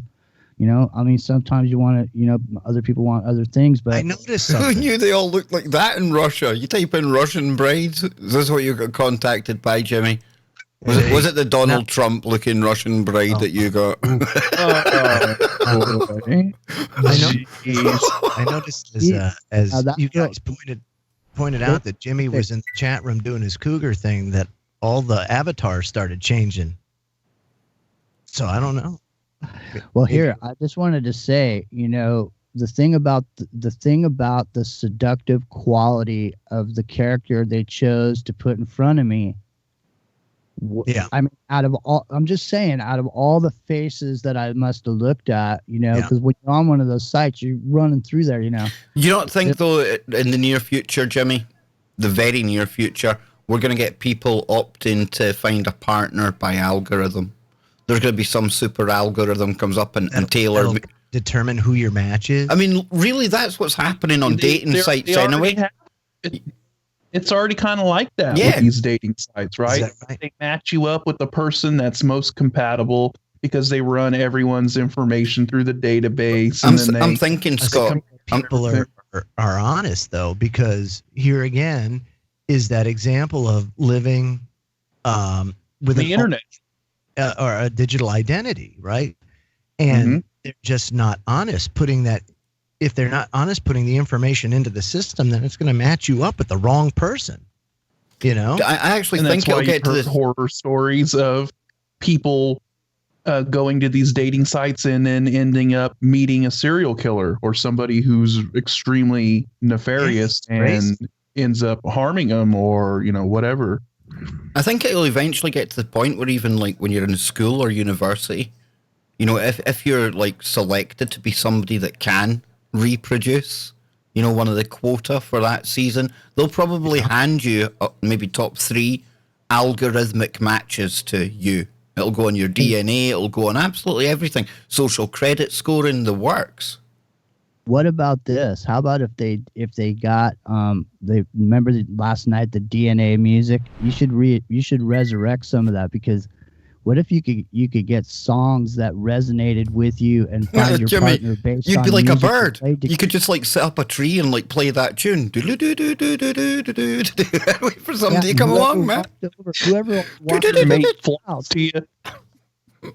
Right? So you could get your own DNA. Hang on. We've got another chat and it's Lick again. Guys, look at the sex robots that are being made. Very crazy stuff like the movie AI Now, bear in mind that the stream is behind where we are, and I've just brought up Harmony, the Scottish sex doll. Yes, we met Harmony. We met Harmony yesterday, but we'll have a little listen to Harmony again. And this is where it's moving, folks. This is where we're going. But tell me, I don't sound anything like this, do I? She's got too much forehead, man. Into human comprehension. Well, hang on. That is implied. Hang on. There's like 10 different things like going on. She sounded very like me, Joe. Calling me a robot. I found it, guys. I found it. I am not the Scottish sex robot. No, not me. Here we go. Secondly, I am a robot, and I am capable of having sex. But to call me a sex robot is like calling a computer a calculator. So yes, that's Harmony, and it's not me, right? What if the computer likes to be called a calculator? That's what I was saying. What if it wants to identify as a calculator, Scott? I was that too. Scotty, me and you are on the same page. Ian Baker in the chat room says Harmony says, "Oh, I get it to me, big man, give me it." I wonder if the on and off switch is a big hand size switch on the ass of that robot. I don't know, but look, she's even going on to like Facebook to sex shame whoever just had her last. Look, it's that insignificant small willy emoji. Is that the next one? No, that's real, dude. That's a real emoji now. Small penis emoji. I'm saying, is that the next one that you get? The next one you unlock? Oh no, we could add that. we could add that to the members' perks. You should add it. Oh, the world's gone mad, but Lick is right, because this is where people are going to be turning next. If blow-up dolls were a thing, then why aren't sex robots going to be a thing? In droves. Dolls cost $30, and you can buy them down at the porn shop down in your local neighborhood. These things are like, what? What are these things, like 10 grand? Probably. Yeah. Yeah. So, I mean... It's like a car payment. That's why no one's going to buy these. Everyone's going to go to the brothels, man. Well, until they're mass-produced over in China. And that's going to be the new, how the old porn shops, they have, like up in San Francisco, they have these porn on Broadway in San Francisco is where all these strip places are and these different places, and sex clubs and all this, these where they perform sexual acts on stage or whatever. But they have these rooms where you can go in there and you put in this was back in the day, you put in 25 cents. And this window would come down, and inside the window, there was a woman or a man, whatever your pleasure was, whether you were a female or a male. Both females and males both went to this place, and also obviously same sex if you want to drop the window. So what they would do is these dancers would be in there and they'd dance around or whatever, and then right before the window is going to go up, they'd start doing something provocative, but up until that point, they never did anything really provocative. And then the window would start going up, and then they'd start doing something. So you'd have to put more money in the box to make the window drop again. Why am I telling you this? Anyway, Jimmy, we're all just sitting here letting you just unload, dude. Is there anything else you want to get off your chest, Jimmy, while you're here today? Yeah. All right. No, I just think it's an interesting concept in that most people are voyeuristic in the sense that they want to watch what's going on with other people, and and not act or physically take part in it. But I like moving into the future.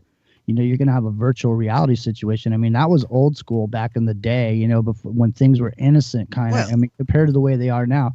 Imagine having the ability, Jimmy. You made a point in that here you are, single, the Cougar hunter, over in the chat room, right?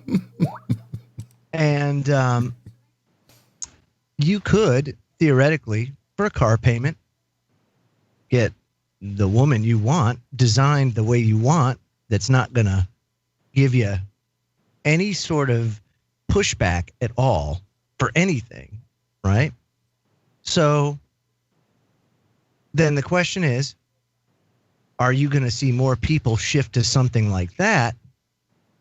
And would you say that maybe that kind of contributes to a problem down the line as far as, reproduction and maintaining population? Because you see birth rates are plummeting. A problem from our point of view, but not a problem from the controller's point of view. That's exactly where they want it.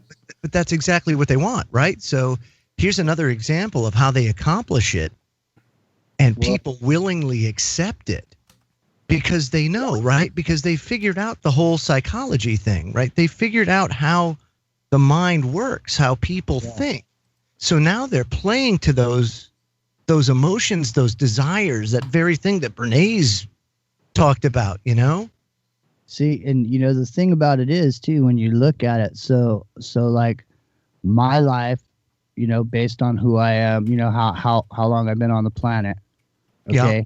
So my life, all the things I've seen and all the things I've done, most of that, there's no record of it. There's no picture of it. There's no video of it. There's no anything of it.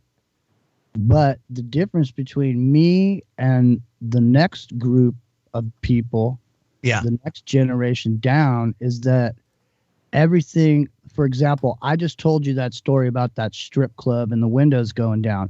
Right. But if I didn't tell you that story, you would never know it or not be able to know it anyway.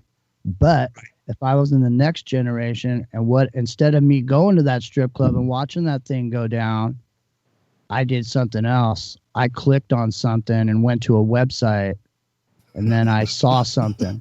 And there's a record of that now. Right. And that's there forever. You remember that, Jimmy. You remember they've got a record of you forever, boy. They know where you've been on that web. That's right. They do know, and I don't have a problem with it. But here's the thing. So our psychological profiles are based now on what we do on the internet, and so we are psychologically run around down the chute just like an animal into the wherever we're going to go to get slaughtered, meaning they're going to get our money. Right. So just like, and it's interesting because just like that seductive character was chosen for me in that dating thing we were talking about. Right. Somehow those con artists figure out by who I searched for or what pictures I looked at, what type of woman would be attractive to me, and put that woman in front of my face. It's the same thing on the internet now, right? Because that was back then in 2007 or whatever. But now this is 2019 or 2019. So now the ability to gain control of you through a seductive character on the internet. Yeah. I'm going to start calling you, that's your name from now on, the seductive character. You talk about them that much. You are now the seductive character. But boys, come on. We're getting close to the end, so let's make it the weird weekend stream, right? And I'll go first up. Scott dropped this one in the chat. I'm going first up. We also gotta go to the chat too. Yes, we do. So you've got one in the chat here, Joe. Scott put one in, and I've stolen Scott's first one.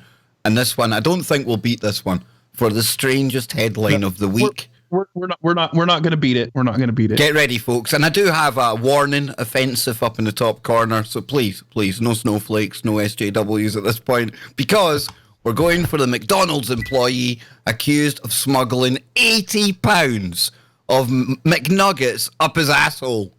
Wow, that's talent. How do you do that? That's talent. Dude, he must have an asshole like an elephant. Wow, 80 pounds. I mean, I like chicken nuggets and things, but I'd never get anyone. Like, he looks like the kind of character that's going to steal chicken nuggets, doesn't he? Okay, so I'm thinking. Scott, where was the elephant sound? Okay, so here's the question here: did he smuggle them all out? Did he smuggle them all out in one go, or did he do this over a planned sort of multi-day period? Because if he did it all at once, that's pretty wow. It suggests, at least by the way the story's written, that it was a one-shot deal.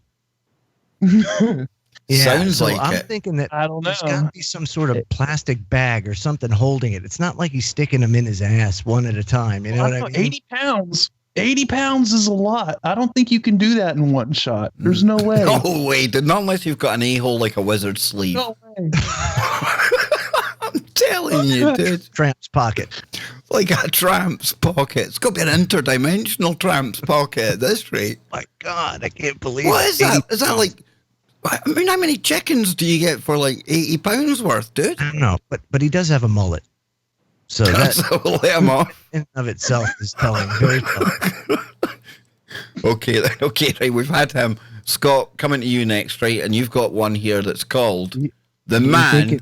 Do you think it was because he was stealing the product, or just because he wanted to have the product in his ass? Yeah, maybe he doesn't care about. Maybe he thought he was liberating the chicken, man. Oh. You know, you never know. But you will go to Scott's one.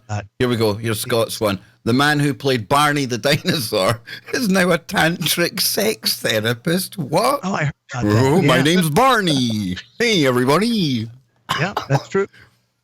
I always thought Barney was creepy. Like, I never liked Barney, even when I was young. You know, like, Hey, it was hey, something it's Barney. weird. And if you ever noticed, like, when you watched Barney, like when the kids would be talking and Barney would be standing behind him and stuff, like, it's not even his, like, he's not even supposed to have any voice acting or whatever in the part. You could hear him in the back going like, like laughing all weird and shit. You know, And it's like, probably what goosing the hell? kids and whatnot. Yeah, Yeah, like, what the hell is going on? Barney was a very, very disturbing character. But Almost like Teletubbies. Remember the Teletubbies? he didn't have a tickle trunk, and as long as he didn't have the tickle trunk, it didn't matter. That's okay then, exactly. And he doesn't have one of those dodgy beards that children seem to find so attractive. That's right, because Mr. Dress Up in Canada took the cake as far as I'm concerned. So Scott, did Barney give you nightmares, Scott? Did like somebody like maybe make unwanted advances at one of your birthday parties in a Barney suit or something? No, nothing like that happened. But I just, it's one of those uncanny. It's one of those uncanny valley things, you know, like how you immediately don't like clowns or don't like creepy dolls. There's just something about Barney that immediately. Yeah, it's creepy. I think any of these kind of, what do you think, Jimmy? Any of these like real life sized kind of like cartoon characters or like furries or whatever you call them, I think there's something kind of weird about them, dude. I think there's something weird about the people that want to be them. Yeah, you know, man. Like people that get the jobs doing that at Disneyland and stuff. I wonder if they even background check those people. They should. They really should. I mean, imagine it, you know, all you got to do, if you say you're in that suit right there, look at all the room you got right in that certain area. You know, all you got to do is let one arm go limp, and next thing you know, he's in there, you know, taking care of himself. Okay, right. We've got Scott. We've got Scott's one. We've got Joe's one next. Moving swiftly on. Come on, Joe. This is your one, man. You dropped this in here, did you not, dude? So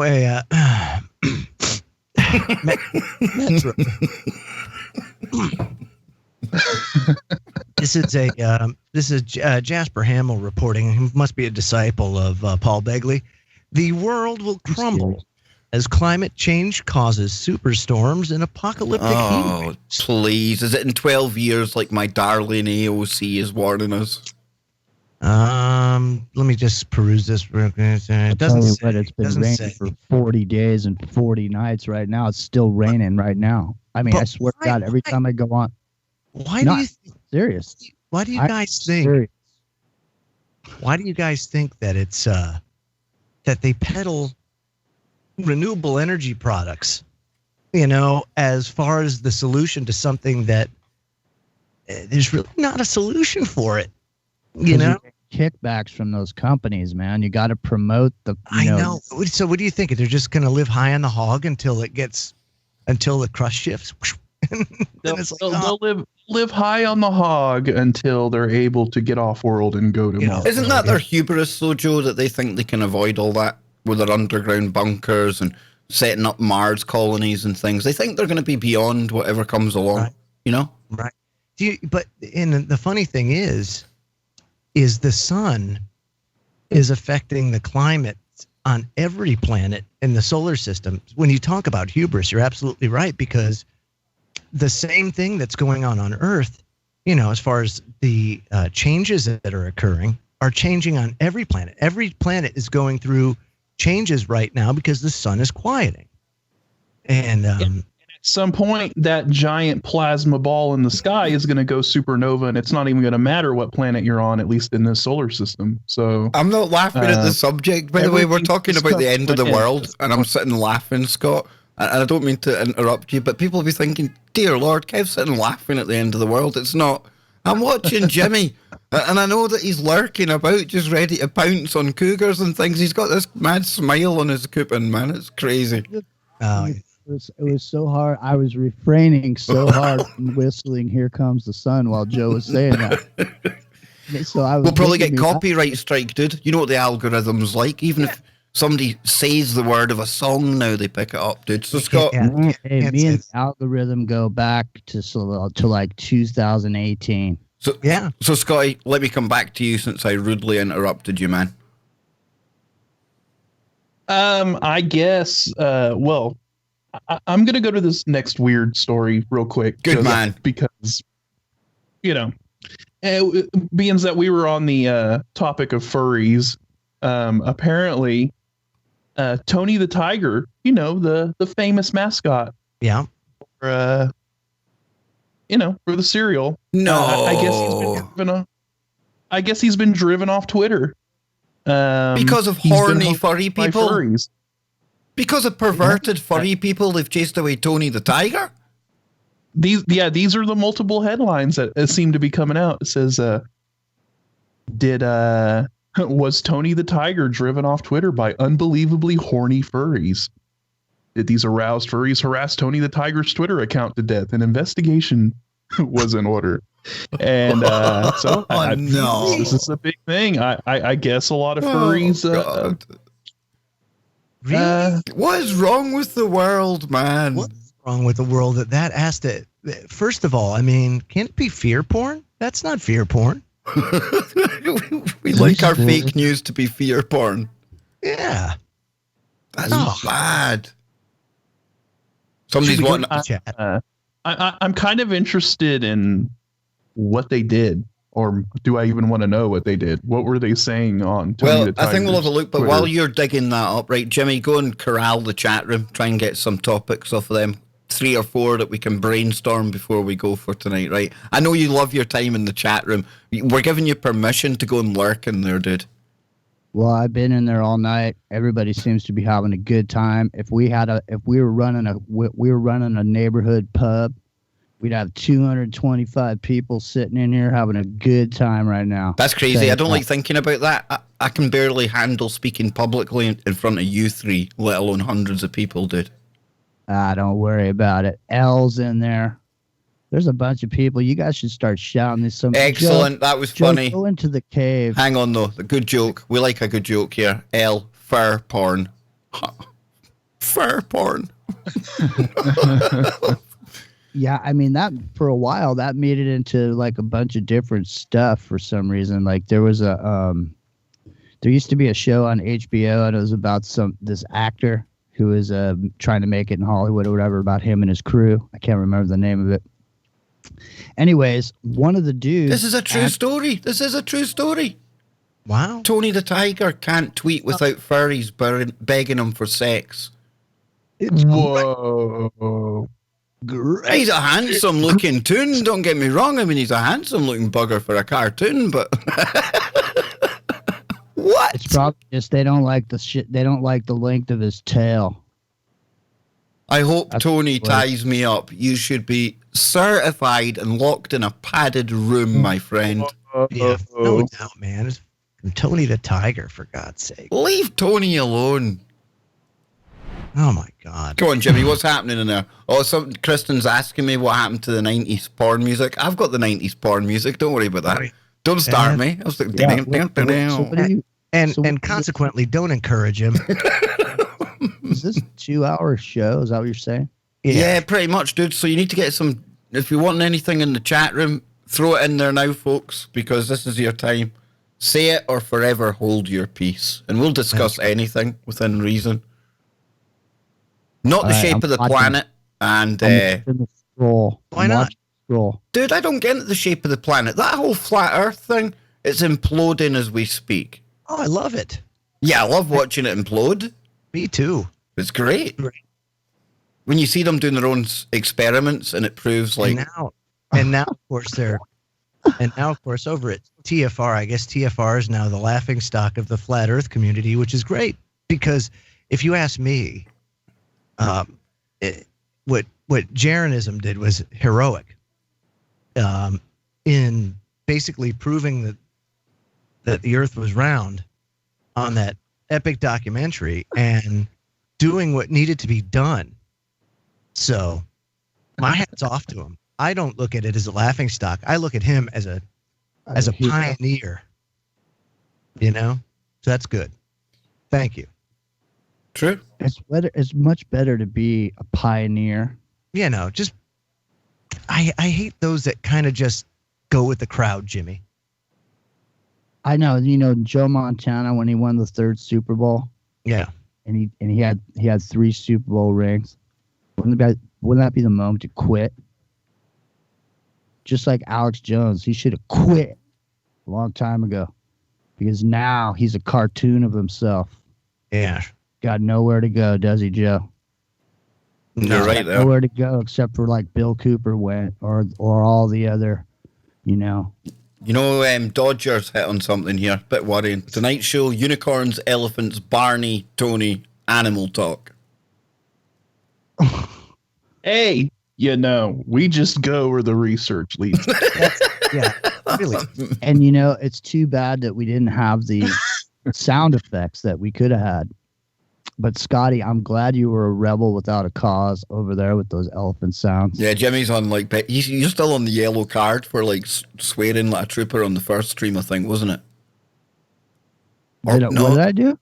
What did you do on the? You got a yellow card, remember? It was swearing on TFR. Yeah, man. Oh, I swear on TFR. Yeah. See, that's why you're on the naughty step with your sound effects, dude. Yeah. Yeah. Okay, but see, I'm over here uncensored on the Kev Baker channel here, and be a member. Come and subscribe. Be a member. Throw Kev, you know, anything you can. You know, I mean, I know Google gets some money with the ads or whatever, but you know, Kev really doesn't get much of that. So throw him a bone or whatever. Throw me a furry or a sex robot. Oh, yeah. Come on, Joe. What's happening in the chat before we wrap it up? Come on, Joe. Tell me what's happening in there, man. Matt Austin says Alex Jones is Bill Hicks. Yeah, that's been on the go for a while, man. I don't like it. I don't go with that one either. Now, when you see Bill Hicks's last performance, he did a bunch of really, really inflammatory material, said a lot of stuff about George Bush's wife and George Bush's mom and all this. But you can clearly see, I mean, I had cancer. You can clearly see that the dude had cancer. I see Popeye in the chat room. Yep, let's see him. Frequency. Jesus. Absolutely. Oh, boy, look. Yeah. Is he in there? Just in the chat. Yeah, Popeye's in there. He's lurking, man. I could feel the beard. I could feel it, that aura. Yeah. The beard is strong in this one. Mm-hmm. Why doesn't it's only fitting. It's only fitting that he would pop into the chat with that unicorn down in the corner. Yeah. Why doesn't he jump on and we stay on for? No, he's like our very own unicorn because he's on tomorrow on the Toxic live stream. Yes. I see. And everyone, please subscribe to Dodger's YouTube channel. Please. Glow as well in there. This has been fun tonight, guys. It really has. It's great. Been great. Wait a minute, though. We've got what's the significance of a wrinkle in time? It's been mentioned in several shows lately. A wrinkle in time, would that be like the time slip that we've been talking about, Joe? You got yeah. Oh, we have another super chat, too. Here we go. If it's if you blow in a bubble, is it flat or round? Round. The round shape is efficient in nature, like cells to plants. If you blow in a bubble, is it That flat or round? is a fact. Round. The round shape is efficient in nature, like cells to planets. It works. It works. It works. Nah. Finally. Good. Yeah, so it's a good point, though. It's a good point. Yeah. Yeah. Yeah. And then, of course, why are all the other Just planets? like how spiral is another efficient thing you find in nature. It's the most efficient way to pack. And over Norway. Oh, I knew he was going to say it. I knew he was going to say it. Knew it. The Norway spiral. We'll take it out on the Norway spiral then, right? Just for you, Joe. The spiral happened when Obama was spinning discs. He was on the wheels of steel at a big old party. Is that right? What is that, though, guys? Come on, what is that? Come on. It's a Russian missile. I think so, yeah. Just saying. Those are time-lapse photographs. So Yep. you're seeing a long exposure of it. The exposure's left wide open. It goes back. See how everything ties together? Because if you want to believe any one of these things that you hear in the alternative media, you want to be a believer, just like I was a believer in that thing I saw on that dating site. Because I was a believer, I suspended my disbelief, and I didn't look at it like I should have. Unobjectively, right? Yeah, you boxed yourself in. Hannah in the chat room doesn't want to leave. I'm really enjoying these weekend streams, guys. I really am. Me too. But we'll be back tomorrow. We will, obviously. Right. Come on, Jimmy. Any last thoughts from your chat room in there? I know you love your chat room. Yeah, they just said, "Hey, Kev, peace, love, and understanding." That's what it's all about. You see, you start preaching like that, Jimmy. That's when we get targeted, man. Don't be bringing. You got to be careful. Yeah, don't be bringing people together, dude. My handler called right before the show and said to make sure that I said peace, love, and understanding at least once. Yeah, that's hate speech. That is hate speech, though. It really is. Hey, well, I had a good time. Thanks for inviting me. We've got some. Thank you for violating YouTube's community guidelines. Yeah, I'm sure when we get off the stream, we'll find that we violated them. But for Kristen out there, just for Kristen, some 90s porn music. Oh, yeah. And you know what? I was a believer in the spiral, Joe, until you popped my bubble. Sorry, man. I thought the spiral was... Jimmy, back when the spiral happened, I thought it was the best thing since, I don't know, dude. It was like, wow.